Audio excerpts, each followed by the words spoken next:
कलयुग के संसार में नरक और स्वर्ग तक की स्थिति पहुंचाने में ठाकुर जी इतना ज्यादा विश्वास नहीं रखते। ठाकुर जी कहते हैं या यहीं भुगवाओ जो भगवानो है।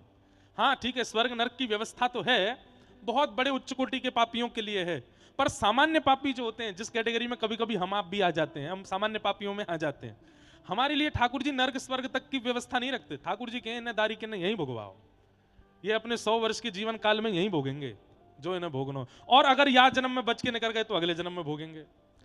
भैया या जन्म में भोग लें तो ठीक है, हमें पता तो रहेगी कि हमने कियो कछु ऐसो या हमारे भोग रहे हैं, अगले जन्म में कहीं आए हो तो यूं ही सोचते रह जाएंगे कियो कहा मैंने जो मेरे संग ऐसो हैरो है। तो यही जन्म में ठाकुर जी देते हैं, बहुत बड़ी कृपा है। आपको याद आ जाएगा, ओहो 20 साल पहले एक सामने वाले के घर में मैंने ऐसे ऐसे कियो, 20 साल पहले वहां की छोरी को ब्याह तोड़वायो, 20 साल 25 साल पहले वहां के संग मैंने ऐसे ऐसे कियो, तभी मेरे संग ऐसो हैरो है। या जन्म में भुग जाए तो बहुत अच्छा हो, कृपा है ठाकुर जी की। आप अनुमान तो लगा सकते हो कि कौन सी करनी का फल है, लेकिन कहीं आ जन्म से निपट के निकल गए तो अगले जन्म में भुगना पड़ेगा, तब तो विचार ही नहीं कर पाओगे किया क्या था मैंने ऐसा।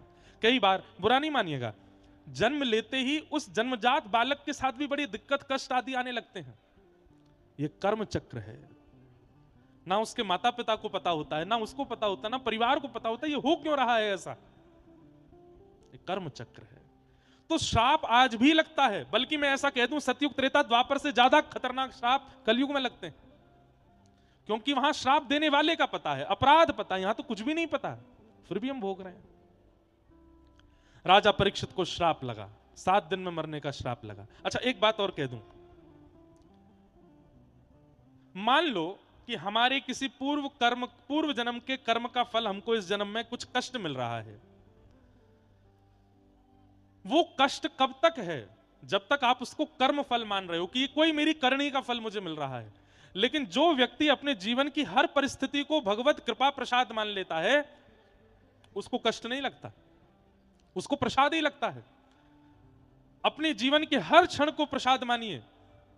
ये मैं श्वास भी भगवत कृपा से ले रहा हूं, ये मैं देख भी भगवत कृपा से रहा हूं, खा भी भगवत कृपा से रहा हूं, सो भी भगवत कृपा से रहा हूं, पी भी भगवत कृपा से रहा हूं। अपने हर क्षण को भगवत कृपा यदि व्यक्ति मानने लग जाए तो फिर उसके लिए श्राप नहीं है, उसके लिए कष्ट नहीं है, प्रसाद है। और प्रसाद मट्टी में भी गिर जाए ना तो झाड़ के पाली हो जाए, प्रसाद को छोड़ा नहीं जाता।